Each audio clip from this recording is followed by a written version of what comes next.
come on in because today I've got for us a special video on, it's confirmed. I know we all knew for a long time that Miles and Karen, more than likely, 95% we knew that they have broken up, but they never actually confirmed it. And I did see that Miles spoke about it at some type of convention or something. I saw that floating around on YouTube. I didn't watch his statement, but I just read the headlines. And then this time, I saw that Karen did a video with a YouTube vlogger, YouTube channel called Curate. What was the name? And I'll make sure I give her credit. She did a good job on the interview.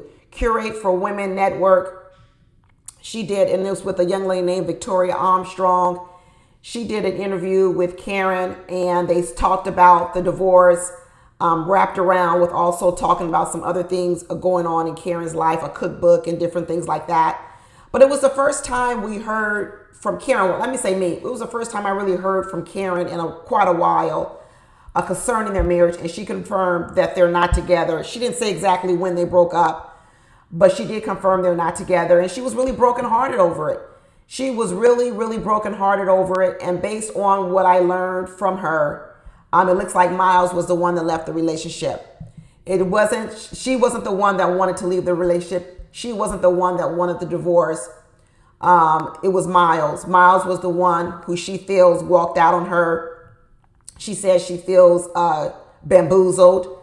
She feels abandoned. These were some of the emotions that she spoke about that she has, and she teared up. And I think she really was sad about it. I do think that she was really sad about it. At the time that the season was on, Miles and Karen, I wasn't doing YouTube videos, but I was watching because I've always been a fan of Married at First Sight, but I never used to do videos on it. I did start doing videos till well after their season. But I will tell you what my opinion of their marriage was back then. And it's kind of still the same opinion that I have now. And I think it is that Karen is scary. Karen's a scary person. And she, if you watch any of my videos, especially this year, and one of the reasons why I want to do the video is because Karen and Miles' situation reminded me a lot of Shaquille and Shaq and Kirsten this last year. And when I say similarities, and what you can also say is that they ended the same way. Now, some people say, well, yeah, Miles and Karen, at least they had maybe a 4-year run, 5-year run. I don't know how long it's been. But I'll tell you this, I bet that relationship was rocky the entire time.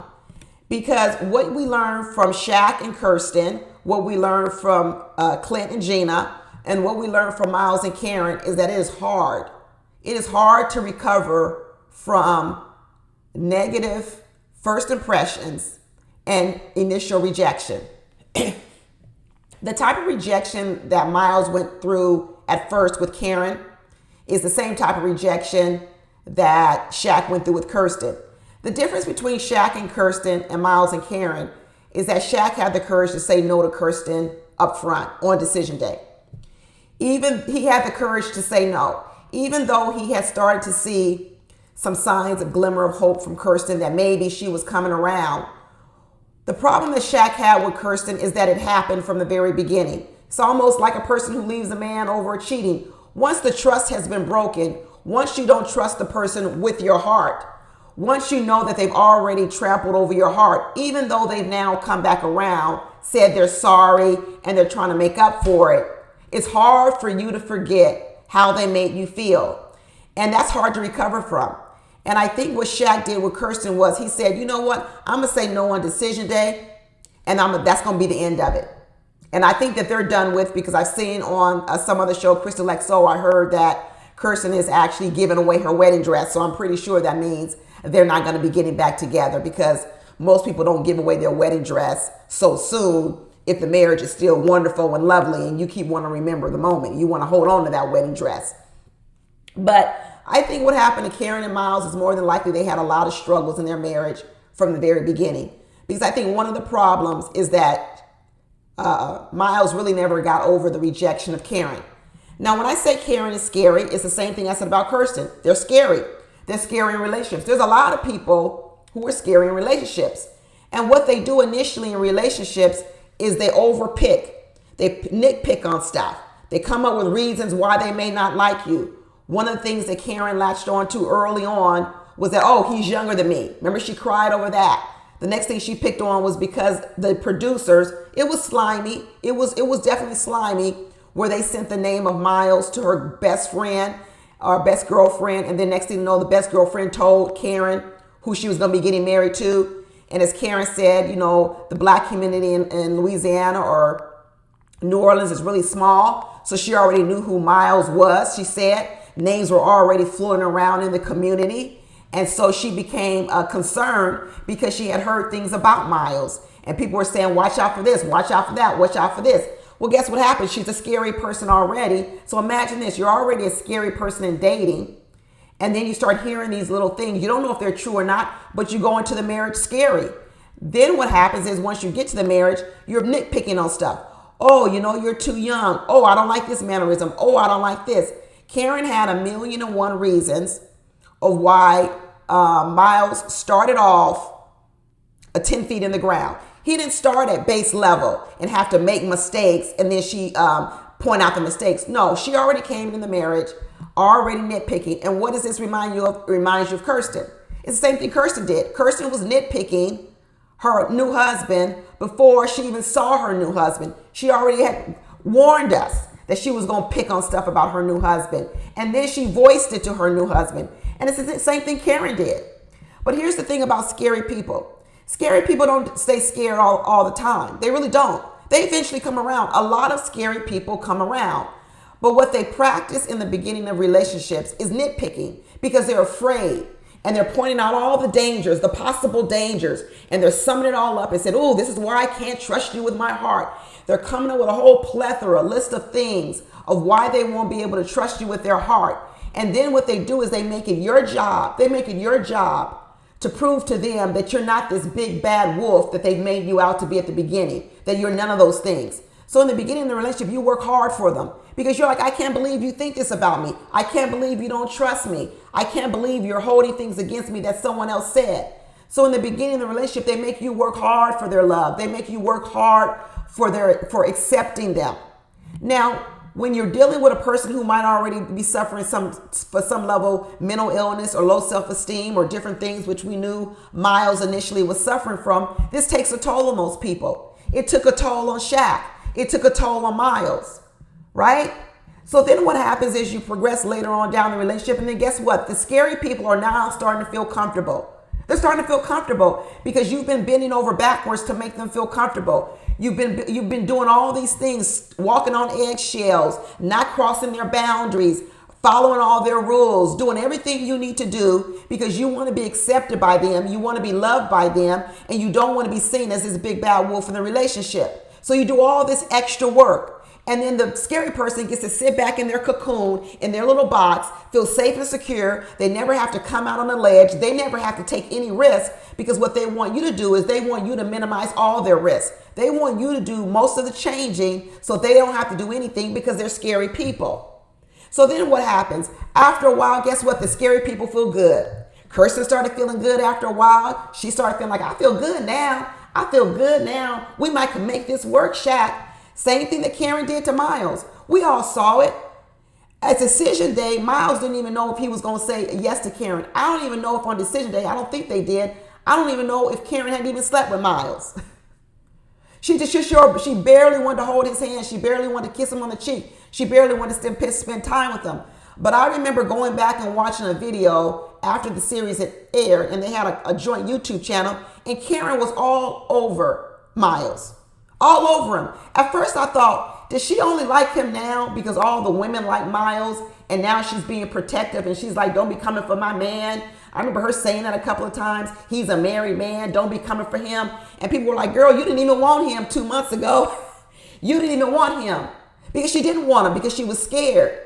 But now that she feels comfortable with him and figures out that he's not the big bad wolf, guess what? Now she was all over him. She was in love with him. She was 2 feet in, just like Kirsten. Kirsten went from being no way in, not even a toe dipping into the pond, to she was 2 feet in. And now what happens in the end? You know what happens in the end? The men don't forget. Nobody forgets. Nobody forgets the way that you treated them in the beginning of the relationship. No one forgets that treatment. Miles didn't forget it, and neither did Shaq. Neither one of them forgot it. And because they don't forget it, it's always in their head. They always say to themselves, I really was never what you wanted. I was never what you wanted. You complained about me from the very beginning. You didn't like me from the very beginning. And now I don't have faith that I'm really the man that you want. Why do you like me now? That's what they start saying. Karen was telling Miles in the beginning of their relationship, when he was telling her how much he was into her, she said, how can you be into me? You don't even know me. That was her question to him. She thought he was fake because he was more open with his feelings. But now that she's into him, he could say the same thing. You're into me now, but what happens when you go back to your old thing where you want an older man? What happens with that? You start to not trust their love. That's what happens when you deal with scary people. Because what you feel like is whenever they get scared, they're going to protect themselves. Because that's what they did. That's what Kirsten did, and that's what Shaq did. Kirsten didn't allow Shaq to meet his family, none of it. Because she was afraid that if she let him meet her family, what if the relationship didn't work? She was afraid of what would happen to her. She protected herself. Same thing with Karen. Karen was protecting herself in the beginning of the relationship. So now once she's ready, she thinks that everybody else is just supposed to go along. That's what everybody thinks. No, people don't forget your early rejection. They don't forget it. They don't forget how you treated them in the very beginning. And just because now that you've come around doesn't mean that they come around. They don't trust your love. They don't. Because of the way you treated them in the very beginning of the relationship. And you think now that you've come around, they should come around. No, that's not how it works. That's not how it works when it comes to emotions and feelings. It's not how it works. Just like some people think they can say whatever they want to say to a person, and just because later on you come back and apologize, you think that person forgets what you said? Absolutely not. Absolutely not. You can't spit venom and say nasty words to a person, and then later on, because you feel as if now your heart has changed and you want to apologize, you think that person is supposed to forget what you said. No, they don't forget. They may say, let's move on, let's move forward, but they don't forget.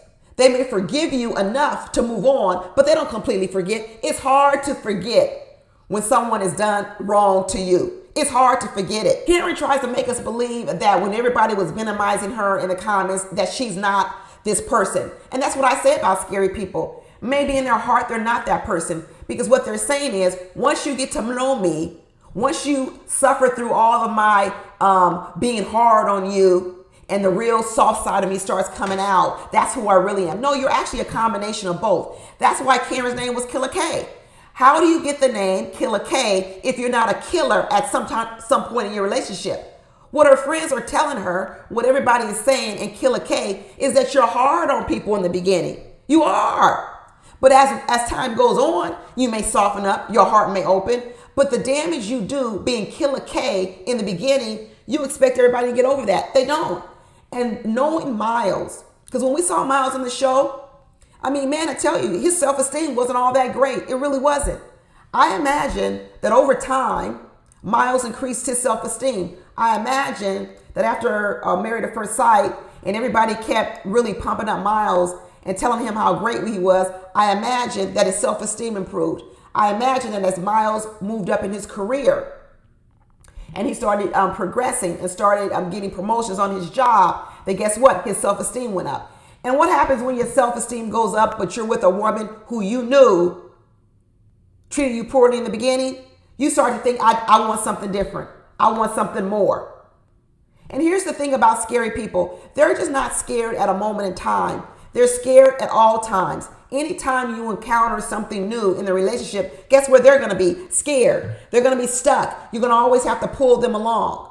So even though Miles might have got through pulling Karen out of the initial being scary, just like Shaq was able to pull Kirsten out of her initial points of being scary, what you know is, man, anytime we get scared or you're uncomfortable, Shaq, Kirsten, or Karen, I'm going to have to do all this work to pull you out. That's a lot of work. That's a lot of work on a mate in a relationship to always be the one that's got to drag you along because you're always so scary, and your mate always has to be the one to make you so comfortable. So all your needs have to be tended to because you're always so scary. You're the last, you last to come on board. We got to drag you along. Scary people better understand the damage they're doing in their relationships, because not everybody wants to be with a scary person in love all the time. When you're always scared to give your heart. You're always scared to trust people. You're always scared to go along. It's a lot of work being in a relationship with a person who's distrustful, where you always have to prove yourself to them that you're trustworthy. That's a lot of work. And after a while, people burn out. And what I imagine happened to Miles and Karen is he burned out. He burned out. He said, I don't want to do this no more. And he left. That's what he did. He left. And Karen needs to look at this, because when she goes back in her relationships, and it's the same thing about Kirsten, both of them kind of have the same stories. The men leave them. Here are two women, beautiful, gorgeous. And when you hear their stories, their past dating relationships, these gorgeous women are being left by men. Men are walking out on them. Most relationships you hear about the woman walking out on the man. What do they tell us? The statistics, 80% of women leave men. 80% of women are the ones filing for divorces. Well, not in Karen and Kirsten's life. They're getting left by men. Men are telling them a thank you, but no thank you. Because you know what? They're a lot of work. Because they're scary. They're scary with their emotions. And when men like Miles and Shaq, men who are in touch with their emotions, Miles was very, very in touch with his emotions. Shaq was very, very in touch with their emotions. What they say is, I don't want a woman like Kirsten and Karen who are not in touch with their emotions. I'm not saying that Karen and Kirsten are bad people, that they're mean people. But what they don't do is they don't ride with their emotions. They don't show their emotions. You've got to pull their emotions out of you. And people who are in touch with their emotions, like Shaq and Miles, it's hard dealing with the Karens and the Kirstens, because you're always trying to move them around. That's why Shaq called Kirsten Cold Kirsten, Heartless Kirsten. I'm quite sure Miles said the same thing about Killer Karen. They look at themselves, when you hear Kirsten and maybe Karen describe themselves, they describe themselves after they've dropped the shell and after they're not scared no more. They don't talk about when they were scared, how they were acting, how they were treating people. They talk about, oh, now that I'm not scared. Well, what about when you are scared? That's the moments where I don't like. And guess what? In a marriage where you're constantly going to new areas in your life, guess what you have? Fear all the time. Fear. Every decision you want to make in the family. Fear. I'm telling you right now, Miles got burnt out from it. He got burnt out on it, because let me tell you, it's a lot of mental work. It is a lot of mental work pulling along a scary person. Miles must have ran up out of there. He was done, because not only did he leave that dog behind, he left that house they bought. He left everything. Miles looked like he packed a duffel bag, walked out the door, and didn't come back. Because I thought she had bought that dog for Miles as a comfort dog. Well, that dog is still with Karen, which means he left Karen, he left that dog, and he left that house. That tells you how much that man wanted to get away from her. And now she is brokenhearted. She is. I felt sorry for her, because I think she is in real pain. But she needs to understand, instead of calling saying she was bamboozled by him, because I think the bamboozling is, you did all this work in the beginning to get me, to make me feel so safe and secure. And then once I give my heart to you, you leave me. So she feels bamboozled. She feels tricked. It may be the way that Kirsten feels about Shaq. You know, I held out. You did all this work to make me give to you. But then once I give to you, you walked out on me. Yeah, because you're tired. You're burnt out. And then people start saying, you know what? I can't do this for the rest of my life. I did it once to get you here, but I can't be doing this over and over again for the rest of our life. I'm not signing up for this. And the men leave. They leave. Karen said she had crippling anxiety on the show. So did Kirsten. We know they had tons of anxiety. You should have come on Married at First Sight. It wasn't the show for you. If you have crippling anxiety and it takes you 4 months to unwind, 4 months to unravel before a person gets to know your heart, don't come on Married at First Sight, people. It's not for you. It's an accelerated process. And if you're already a slow person when it comes to love, if you're already a slow person when it comes to open up your heart, don't come on Married at First Sight. It's not for you.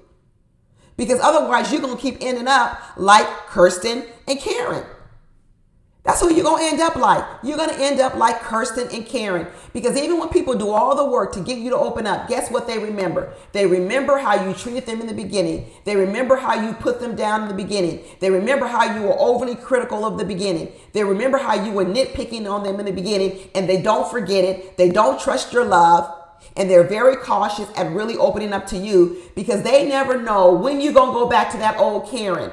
When are you going to go back to that old Kirsten? Because I've already seen it in you. So I know you can do it. I know you can cut off your emotions. I know you can cut off your love at any minute in time. And I'm afraid you're going to go back to that. So I don't trust you. I don't want to move forward with you. So when the Kirstens and the Karen are getting left by men, they need to stop thinking it's the men that bamboozled them. They need to stop thinking it was the men who weren't ready for relationships or didn't want to be in love. No, they need to look at their responsibility in things also. What did you do to contribute to the way they feel? It's both people. It's not just one person. It's both. What did you do to contribute to a person's emotions and feelings? They need to look at themselves. They're too busy protecting themselves at the risk of alienating their partners. They need to have a better balance. They need to have a better balance because right now, this idea of I'm not budging, I'm not moving until I feel 100% safe, good. Well, then you reap the consequences of that game plan. You reap the consequences that once someone turns tricks, turns flips, belly flops, spins around, pats their head, rubs their belly, you take the risk that after they've done all that to get you to trust them and like them, you take the risk that after all that, they'll want to keep doing it over and over again in your relationship. And oftentimes the answer is no. I did it once. I'm not doing it no more. I'm out. Peace. I'm sorry for Karen. She really did have heartbreak. But maybe this will be a lesson to her as well. Maybe this will be a lesson that she can't keep starting relationships the same way and expecting different outcomes. Same with Kirsten. Sometimes people think it's the man that you're choosing. Maybe sometimes it's you've got the same playbook and you're choosing a different man, but in the end, it's the same outcome. So maybe you should stop switching out the man and maybe you should change your playbook. Maybe you should learn to be more trusting and open and vulnerable in the beginning of a relationship so that you build up trust in the beginning relationship both ways. Instead of you trying to build up trust where you trust him, maybe you should build up an emotional vulnerability to you so that he can trust you as well. Think about that. Think about that. Anyway, that's it, y'all. That's it for this video. Talk to you later. Bye.